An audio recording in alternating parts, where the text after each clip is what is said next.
नमस्कार प्यारे विद्यार्थियों। आज हम बात करेंगे फार्माकोलॉजी के टेस्ट पेपर के बारे में। तो देखो, इसमें पहला क्वेश्चन है कि औषधि निर्माण की विधि, औषधि का मानकीकरण एवं औषधि के वितरण का अध्ययन करना क्या कहलाता है। तो इसका राइट आंसर हो जाएगा फार्मेसी। अगला है, बीमारियों के उपचार में सूर्य के प्रकाश का उपयोग करना क्या कहलाता है। बीमारी के उपचार में सूर्य के प्रकाश का उपयोग करना क्या कहलाता है। हेलियोथेरेपी कहलाता है। देखो, अगला क्वेश्चन है कि एपोमोर्फिन उदाहरण है। तो एपोमोर्फिन किसका उदाहरण है। तो ये इमेटिक का उदाहरण है। अब इमेटिक क्या होता है, यानी कि वे औषधियाँ जो उल्टी कराने का काम करती हैं, यानी कि वोमिटिंग कराने वाली जो औषधियाँ होती हैं वो क्या कहलाती हैं, इमेटिक्स कहलाती हैं। देखो, अगला क्वेश्चन है कि निम्न में से परगेटिव का उदाहरण है। परगेटिव का उदाहरण देखो, मैग्नीशियम सल्फेट भी है और मैग्नीशियम हाइड्रोक्साइड भी है और अलसी का तेल भी है। तो इसका राइट आंसर क्या हो जाएगा, उपरोक्त सभी। ठीक है ना। देखो, अगला क्वेश्चन है कि अस्थमा के उपचार में काम में ली जाने वाली औषधि है। तो क्या काम में लेते हैं हम, ब्रोंको डायलेटर काम में लेते हैं। ब्रोंको डायलेटर का मतलब क्या होता है, जो ब्रोंकाई को फैलाने वाली औषधियाँ, जैसे साल्बुटामोल काम में लेते हैं ना। ठीक है। अगला क्वेश्चन है कि निम्न में से कौन सा खनिज हिमेटिनिक्स का उदाहरण नहीं है। तो सबसे पहले तो ये जानते हैं कि हिमेटिनिक्स क्या होता है। तो वे औषधियाँ जो ब्लड में आयरन के लेवल को बढ़ाने का काम करती है वो क्या कहलाती है, हिमेटिनिक्स कहलाती हैं। तो देखो, इसमें कॉपर भी हो जाता है, ठीक है, आयरन भी होता है और कोबाल्ट भी होता है। तो इसका राइट आंसर क्या हो जाएगा, जिंक हो जाएगा। यानी कि जो जिंक होता है वो हिमेटिनिक्स का उदाहरण नहीं है। अगला क्वेश्चन है कि एबेल में कौन सा साल्ट होता है। तो एबेल में क्या पाया जाता है, फेनिरेमाइन पाया जाता है। अगला क्वेश्चन है कि यूटेरोटोनिक्स किसे कहा जाता है। यानी कि जो इक्बोलिक्स औषधि होती है उनको क्या बोला जाता है, यूटेरोटोनिक्स कहा जाता है। इक्बोलिक्स क्या होता है, यानी कि गर्भाशय की चिकनी मांसपेशियों में संकुचन करने वाली औषधियाँ क्या कहलाती हैं, इक्बोलिक्स कहलाती हैं। ठीक है ना। देखो, अगला क्वेश्चन है कि स्थानीय ऊतकों को जलाकर नष्ट करने वाली औषधियाँ क्या कहलाती हैं। तो इसका राइट आंसर क्या हो जाएगा, कॉस्टिक हो जाएगा। क्या हो जाएगा, कॉस्टिक हो जाएगा। देखो, 10वां क्वेश्चन है कि जल में घुलनशील विटामिन नहीं है। दोस्तों, आपको ध्यान रखना है, ये पूछ रहा है नहीं है, ठीक है ना। तो कौन कौन सी नहीं है, देखो, फोलिक एसिड किसे बोलते हैं, विटामिन B9 को बोलते हैं। बायोटिन किसको बोलते हैं, B7 को बोलते हैं, ठीक है ना। और रेटिनॉल किसको बोलते हैं, विटामिन ए को बोलते हैं। और थाइमिन किसको बोलते हैं, विटामिन B1 को बोलते हैं। यानी कि जो बी कॉम्प्लेक्स है वो तो जल में घुलनशील है, और यह पूछ रहा है कि जल में घुलनशील नहीं है। तो जो रेटिनॉल है वो जल में घुलनशील नहीं है, यानी कि जो विटामिन ए होती है वो वसा में घुलनशील होती है। ठीक है ना। तो देखो, अगला क्वेश्चन है कि एक डेसर्ट स्पूनफुल का आयतन होता है। तो एक डेसर्ट स्पूनफुल का आयतन कितना होता है। तो इसका राइट आंसर क्या हो जाएगा, 8 ml हो जाएगा। ठीक है ना। देखो, अगला क्वेश्चन है कि एक क्वार्ट का आयतन कितना होता है। तो एक क्वार्ट का आयतन कितना हो जाएगा, 1000 ml। कितना हो जाएगा, 1000 ml हो जाएगा। अगला क्वेश्चन है कि ठोस सामग्री जो सर्जरी के द्वारा शरीर के ऊतकों में स्थापित की जाती है क्या कहलाती है। तो ये क्या कहलाती है, इम्प्लांट कहलाती है। यानी शरीर के ऊतकों में स्थापित करना क्या कहलाता है, इम्प्लांट कहलाती है। ठीक है ना। अगला क्वेश्चन है कि योनि के रास्ते दी जाने वाली ठोस औषधि कहलाती है। तो क्या कहलाती है, पैसरी कहलाती है। जबकि गुदा के रास्ते से ठोस औषधि देना क्या कहलाता है, सपोजिटरी कहलाता है। ठीक है ना, ये भी याद रखना है। अगला क्वेश्चन है कि जीभ एवं होठों पर लेपित की जाने वाली अर्ध ठोस औषधि है। तो जीभ एवं होठों पर लेपित की जाने वाली, यानी कि जो इलेक्चरी होती है ना, इलेक्चरी जो जीभ और होठों पर लेप करके क्या है, पशु को देते हैं, यानी कि उसको क्या बोलते हैं, चटनी बोलते हैं। ठीक है ना, क्या बोलते हैं, चटनी बोलते हैं। तो इसका राइट आंसर क्या हो जाएगा, इलेक्चरी हो जाएगा। अगला क्वेश्चन है कि औषधि देने का इंटरनल रूट है। औषधि देने का इंटरनल रूट है। तो इसका राइट आंसर क्या हो जाएगा, मुंह के रास्ते। क्या हो जाएगा, मुंह के रास्ते हो जाएगा। ठीक है ना। देखो, अगला क्वेश्चन है कि शरीर के प्रतिरक्षा तंत्र को बाईपास करने वाला मार्ग है। तो दोस्तों, ये बहुत ही अच्छा क्वेश्चन है। शरीर के प्रतिरक्षा तंत्र को बाईपास करने वाला मार्ग है। तो इसका राइट आंसर क्या आ जाएगा, आई भी आ जाएगा। ठीक है ना। इंट्रावीनस जो मार्ग होता है वो प्रतिरक्षा तंत्र को क्या करता है, बाईपास कर जाता है। ठीक है। अगला क्वेश्चन है कि औषधि देने का सबसे पुराना एवं सबसे सस्ता मार्ग क्या है। तो ये कौन सा हो जाएगा, पीओ, परोस, यानी कि मुंह के रास्ते। देखो, अगला है कि जीवन रक्षक औषधि देने का अच्छा मार्ग है। यानी कि जो जीवन रक्षक औषधि देते हैं हम वो किस मार्ग से देते हैं, आईवी मार्ग से देते हैं, इंट्रावीनस मार्ग से देते हैं, ताकि वो तुरंत ही काम करें। अगला क्वेश्चन है कि त्वचा के नीचे इंजेक्शन देना क्या कहलाता है। तो त्वचा के नीचे इंजेक्शन देना क्या कहलाता है, सबक्यूटेनियस कहलाता है। क्या कहलाता है, सबक्यूटेनियस। यानी कि जो जो आइवरमेक्टिन और डोरामेक्टिन देते हैं वो किस मार्ग से देते हैं, सबकट मार्ग से देते हैं, ठीक है ना। और लीवामिसॉल भी हम सबक्यूटेनियस मार्ग से ही देते हैं। अगला क्वेश्चन है कि डार्टिंग का उचित मार्ग है। तो डार्टिंग का उचित मार्ग क्या हो जाएगा भाई, आईएम हो जाएगा, ठीक है। देखो 22वां क्वेश्चन है कि औषधि देने का सबसे जोखिम भरा मार्ग कौन सा है। तो ये कौन सा हो जाएगा, आईवी हो जाएगा। क्यों हो जाएगा, क्योंकि आईवी में हम एक बार औषधि लगा देते हैं तो वो क्या है, वो वापस नहीं आती। यानी कि जब तक वो मेटाबॉलाइज नहीं हो जाती तब तक क्या है, वो वापस नहीं आ सकती। तो एक बार जो लग गई औषधि वो लग गई, ठीक है। इसलिए ये सबसे जोखिम भरा यानी कि रिस्की मार्ग है ये। और इसमें क्या होता है, फ्लेबाइटिस। अगला क्वेश्चन है कि इंट्राक्यूटेनियस किस मार्ग को कहा जाता है। तो जो आईडी होता है उसको क्या बोलते हैं, इंट्राक्यूटेनियस बोलते हैं, ठीक है ना। आईडी का मतलब होता है इंट्राडर्मल। अगला क्वेश्चन है कि पर ऑन किस प्रकार की औषधि देने का तरीका है। पर ऑन किस प्रकार की औषधि देने का तरीका है। तो ये बाह्य परजीवी जो नाशक औषधि होती हैं उनको देने का तरीका है। अगला क्वेश्चन है कि निम्न में से किसके उपचार में बर्फ से सिकाई नहीं करनी चाहिए। तो देखो जो हेमेटोमा होता है उसमें तो हम आइस पैक काम में लेते हैं, यानी बर्फ काम में लेते हैं। और एब्सेस जो नक्सीर होती है त्वचा से नाक से खून आना, उसमें भी काम लेते हैं। और जो यूटेराइन प्रोलैप्स होता है उसमें भी बर्फ काम में लेते हैं। तो एब्सेस में हम बर्फ को काम में नहीं लेते, इसलिए इसका राइट आंसर क्या हो जाएगा, एब्सेस हो जाएगा। अगला क्वेश्चन है कि सर्दियों के मौसम में बाह्य परजीवी नाशक औषधि देने का सबसे अच्छा तरीका कौन सा है। तो इसका राइट आंसर क्या हो जाएगा, डस्टिंग हो जाएगा। क्या हो जाएगा, डस्टिंग हो जाएगा। देखो अगला क्वेश्चन है कि थनैला के उपचार में औषधि देने का मार्ग कौन सा है। तो थनैला किस में होता है, थन में होता है। और थनों को क्या बोलते हैं, मेमेरी बोलते हैं। तो मेमेरी के अंदर दवा डालना क्या कहलाता है, इंट्रा मेमेरी कहलाता है। अगला क्वेश्चन है दोस्तों कि औसत विज्ञान में एचएक्स का मतलब क्या होता है। तो एचएक्स का मतलब होता है हिस्ट्री। तो देखो और भी बताऊंगा आपके लिए। एचएक्स का मतलब क्या होता है, हिस्ट्री होता है। और टीएक्स का मतलब क्या होता है, ट्रीटमेंट होता है। और डीएक्स का मतलब क्या होता है, डायग्नोसिस होता है, ठीक है ना। ये भी याद रखना है आपको। अगला है कि डीएनएस में डेक्स्ट्रोज कितने प्रतिशत होता है। तो ये कितना होता है, 5% होता है, ठीक है। अगला क्वेश्चन है कि एप्सम साल्ट किसका यौगिक है। तो बताइए किसका यौगिक है। जो एप्सम साल्ट होता है वो किसका यौगिक है। तो ये मैग्नीशियम का यौगिक है। अगला क्वेश्चन है कि सिरका का संगठन है।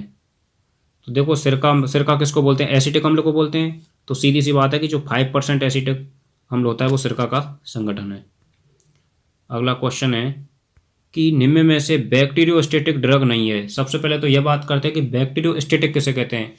तो वे औषधियाँ जो बैक्टीरिया, जो सूक्ष्म जीव होते हैं बैक्टीरिया, उनको रोकने वाली औषधियाँ, ठीक है। बैक्टीरिया सूक्ष्म जीवों को रोकने वाली जो औषधियाँ होती है वो क्या कहलाती है, बैक्टीरियोस्टेटिक ड्रग कहलाती हैं।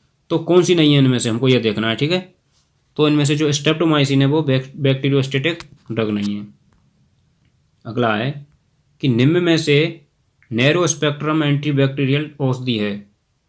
तो देखो नैरो स्पेक्ट्रम कौन सी हो जाएगी इसमें, पेनिसिलिन हो जाएगी। अगला क्वेश्चन है कि जाइलाजीन की प्रति औषधि है, यानी कि जाइलाजीन का जो एंटीडोट है वो क्या है, योहिम्बिन है। इसकी पहले हम सर्जरी में भी बात कर चुके हैं। तो दोस्तों ये जो वीडियो है ना, ये बहुत ही फायदेमंद साबित होने वाली है आपके लिए, क्योंकि इसमें पूरी फार्माकोलॉजी का निचोड़ है और इससे आपके लेवल का भी पता चल जाएगा, ठीक है। अगला क्वेश्चन है कि आइवरमेक्टिन विषाक्तता की प्रति औषधि है, यानी कि जो एंटीडोट है ना, ये आपको याद रखना है। यानी कि आइवरमेक्टिन का जो एंटीडोट है वो क्या है, तो ये हो जाएगा फाइसोस्टिग्माइन हो जाएगा। और देखो एट्रोपिन सल्फेट का भी आइवरमेक्टिन है ये। अगला क्वेश्चन है भाई कि भेड़ में ब्राइट ब्लाइंडनेस किसकी विषाक्तता से होता है। भेड़ में जो ब्राइट ब्लाइंडनेस जो विषाक्तता होती है वो किसकी वजह से होती है। तो इसका राइट आंसर क्या हो जाएगा, ब्रेकनफर्न। क्या हो जाएगा, ब्रेकनफर्न की वजह से होती है। अगला क्वेश्चन है कि गांजा किस पादप से प्राप्त होता है। जो गांजा होता है वो किससे प्राप्त होता है, तो ये कैनेबिस सैटाइवा से प्राप्त होता है। किससे प्राप्त होता है? कैनेबिस सैटाइवा से प्राप्त होता है। अगला क्वेश्चन है, आर्सेनिक विषाक्तता की प्रति औषधि है, यानी कि जो आर्सेनिक विषाक्तता होती है उसका एंटीडोट क्या हो जाएगा? तो इसका हो जाएगा डाइमरकैप्रोल। क्या हो जाएगा? डाइमरकैप्रोल हो जाएगा। देखो अगला क्वेश्चन है कि पेनिसिलिन की खोज किसने की? तो ये तो बहुत ही पुराना क्वेश्चन है, ये तो आपको आना चाहिए। पेनिसिलिन की खोज किसने की थी? एलेक्जेंडर फ्लेमिंग ने की थी, ठीक है ना। और सबसे पहले खोजा गया ये एंटीबायोटिक है। और किससे प्राप्त होता है? पेनिसिलियम नोटेटम से या पेनिसिलियम क्राइसोजिनम से प्राप्त होता है। अगला क्वेश्चन है कि कैलोमल किसका यौगिक है? तो ये पारा का यौगिक है, ठीक है। पारा को क्या बोलते हैं? Hg भी बोलते हैं, मरकरी भी बोलते हैं। अगला क्वेश्चन है कि खाने का सोडा किसका यौगिक है? तो भाई ये तो सोडियम का यौगिक है। अगला क्वेश्चन है कि औषध विज्ञान में G क्या दर्शाता है? तो ये बूंद को दर्शाता है।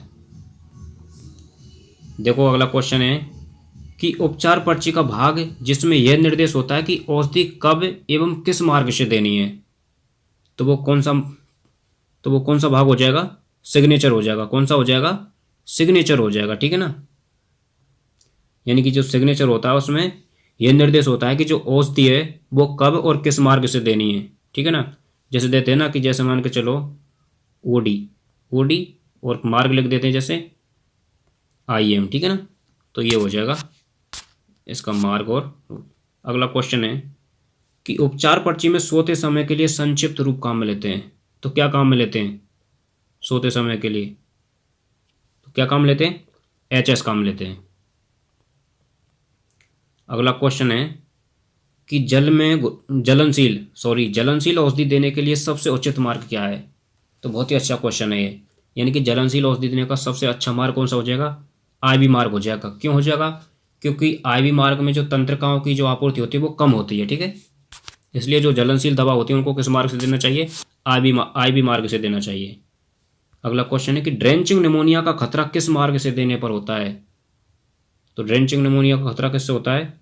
PO, यानी कि जब मुंह के रास्ते से देते हैं तब यह खतरा होता है। और क्यों होता है? क्योंकि ड्रेंचिंग निमोनिया क्या होता है? यानी कि जो दवाई होती है वो मुंह में ना जाकर श्वास नली में चली जाती है, तो क्या हो जाता है? ड्रेंचिंग निमोनिया हो जाता है। अगला क्वेश्चन है कि निम्न में से किस में कपूर पाया जाता है? निम्न में से किस में कपूर पाया जाता है? तो ये भाई लिनीमेंट हो जाएगा, ठीक है। लिनीमेंट में क्या पाया जाता है? कपूर पाया जाता है। अगला क्वेश्चन है कि स्थानीय मार्ग से दी जाने वाली तरल औषधि नहीं है। स्थानीय मार्ग से दी जाने वाली तरल औषधि नहीं है, तो वो क्या हो जाएगी? क्रीम हो जाएगी। अगला क्वेश्चन है कि कैप्सूल का खोल बना होता है, तो ये किसका बना होता है? जिलेटिन का बना होता है। जिलेटिन का बना होता है और इसमें जो कड़वी दवाएं होती हैं उनको अंदर बंद करते हैं, ठीक है ना। अगला क्वेश्चन है कि निम्न में से कौन सी विटामिन हिमेटिनिक्स ड्रग का उदाहरण नहीं है? तो देखो फोलिक एसिड हो जाएगी, ठीक है ना, और बायोटीन हो जाएगी। तो इसका राइट आंसर क्या होगा? बायोटीन। ये नहीं है, ठीक है। जबकि राइबोफ्लेविन हो जाएगी और पायरिडॉक्सिन हो जाएगी। बायोटीन है, ये हिमेटिनिक्स ड्रग का उदाहरण नहीं है। अगला क्वेश्चन है कि कोडिन सल्फेट किसका उदाहरण है? कोडिन सल्फेट किसका उदाहरण है? तो इसका राइट आंसर क्या आ जाएगा? एंटीटिसुब। एंटीटिसुब का मतलब क्या होता है? बे औषधियाँ। एंटीटिसुब देखो, एक तो होता है एक्सपेक्टोरेंट। एक्सपेक्टोरेंट का मतलब क्या होता है? बे औषधियाँ जो कफ को निकालने का काम करती हैं, ठीक है ना। कफ को निकालने का काम करती है, जबकि ये कफ को नहीं निकालती है, ठीक है ना। अगला क्वेश्चन है कि कब्ज के उपचार में कौन सी औषधि काम में नहीं ले सकते? देखो तरल पैराफिन काम में ले सकते हैं, ठीक है ना। इसबगोल काम में ले सकते हैं, मैनिटोल काम में ले सकते हैं, लेकिन लोपेरामाइड हम काम में नहीं ले सकते। अगला क्वेश्चन है कि इमेटिनिक्स औषधि किस जानवर में काम में नहीं लेते हैं? तो घोड़े में काम में नहीं लेते, ठीक है, घोड़े में काम में नहीं लेते हैं। अगला क्वेश्चन है कि औषधि जो गर्भाशय में संकुचन को बढ़ाने का कार्य करती है वो क्या कहलाती है? पहले भी बता चुके हैं क्या कहलाती है? एक्बोलिक्स कहलाती है। अगला क्वेश्चन है कि बीआईडी उपचार पर्ची में बीआईडी का तात्पर्य किससे होता है। बीआईडी का मतलब होता है दिन में 2 बार। बीआईडी का मतलब क्या होता है, दिन में 2 बार। इसको बीडीएस भी बोल सकते हैं। अगला क्वेश्चन है कि मल की निकासी के लिए मलाशय के रास्ते तरल औषधि देना क्या कहलाता है। तो ये क्या हो जाएगा, सपोजिटरी हो जाएगा। क्या कहलाएगा, सपोजिटरी। ठीक है ना, सॉरी, मल की निकासी के लिए मलाशय के रास्ते तरल औषधि देना। तरल तो देखो इनेमा हो जाएगा। ठीक है ना, तरल क्या हो जाएगा, इनेमा हो जाएगा। अगर ठोस औषधि होता तो क्या होता, सपोजिटरी होता। ठीक है ना, इसको आपको ध्यान रखना है। यानी कि मलाशय के रास्ते जब हम तरल औषधि देंगे तब तो हो जाएगा इनेमा, और ठोस औषधि देंगे तब क्या हो जाएगा, सपोजिटरी हो जाएगा। ठीक है, ये ध्यान रखना है आपको। देखो अगला क्वेश्चन है कि अलसी या प्याज को हल्का गर्म करके लेप बनाकर कपड़े में डालकर त्वचा पर बांधना क्या कहलाता है। तो ये कहलाता है पोल्टिस। क्या कहलाता है, पोल्टिस कहलाता है। अगला क्वेश्चन है कि नॉर्मल सैलाइन सॉल्यूशन किसे कहते हैं। तो 0.9% जो NaCl होता है उसको क्या बोलते हैं, नॉर्मल सैलाइन सॉल्यूशन बोलते हैं। ठीक है ना। अगला क्वेश्चन है कि त्वचा पर लगाई जाने वाली तरल औषधि है। तो देखो ये हो जाएगी लोशन, लोशन हो जाएगी। ठीक है। अगला क्वेश्चन है कि मिल्क ऑफ मैग्नीशिया किसे कहा जाता है। मिल्क ऑफ मैग्नीशिया किसे कहा जाता है। तो MgOH का वोल्टोएज, MgOH का वोल्टोएज इसको क्या बोलते हैं, मिल्क ऑफ मैग्नीशिया कहते हैं। अगला क्वेश्चन है दोस्तों कि सांप के जहर के लिए एंटीडोट है। तो क्या काम में लेते हैं सांप के जहर के लिए, तो पोटेशियम परमैंगनेट काम में लेते हैं, यानी 2% KMnO4। ठीक है, KMnO4 काम में लेते हैं। अगला क्वेश्चन है कि जलीय घोंघों को नष्ट करने के लिए काम में लेते हैं। तो क्या काम में लेते हैं, 5 ppm कॉपर सल्फेट काम में लेते हैं। क्या काम में लेते हैं, 5 ppm कॉपर सल्फेट काम में लेते हैं। तो देखो अगला क्वेश्चन है कि केओलिन किसका उदाहरण, किसका यौगिक है। केओलिन है वो किसका यौगिक है, तो ये एल्यूमिनियम का यौगिक है। देखो 64 नंबर का क्वेश्चन क्या कह रहा है कि औषधियां जो जानवर के शरीर से गैस को बाहर निकालने का क्या कार्य करती है, क्या कहलाती हैं, कार्मिनेटिव कहलाती हैं। जैसे हींग, काली मिर्च, ठीक है ना, सौंफ, अजवाइन, ये सभी किसके उदाहरण हैं, कार्मिनेटिव के उदाहरण हैं। अगला क्वेश्चन है कि गर्भनाल की ड्रेसिंग के लिए किसे प्रयुक्त किया जाता है। गर्भनाल की ड्रेसिंग के लिए किसे प्रयुक्त किया जाता है, तो इसका राइट आंसर क्या हो जाएगा, टिंचर आयोडीन। देखो अगला क्वेश्चन है कि त्वचा पर लगाई जाने वाली औषधियां जो रक्त परिसंचरण बढ़ाकर दर्द एवं जलन से राहत दिलाती हैं क्या कहलाती हैं, काउंटर इरिटेंट कहलाती हैं। क्या कहलाती हैं, काउंटर इरिटेंट कहलाती हैं। अगला क्वेश्चन है कि पशु शरीर में पानी व नमक की सामान्य कमी के उपचार में कौन सा घोल काम में लेते हैं। तो हम कौन सा घोल काम में लेंगे, नॉर्मल सैलाइन सॉल्यूशन काम में लेंगे। कौन लेंगे, NSS। देखो अगला क्वेश्चन है कि टार्टर एमेटिक किसका यौगिक है। तो ये एंटीमनी का यौगिक हो जाएगा।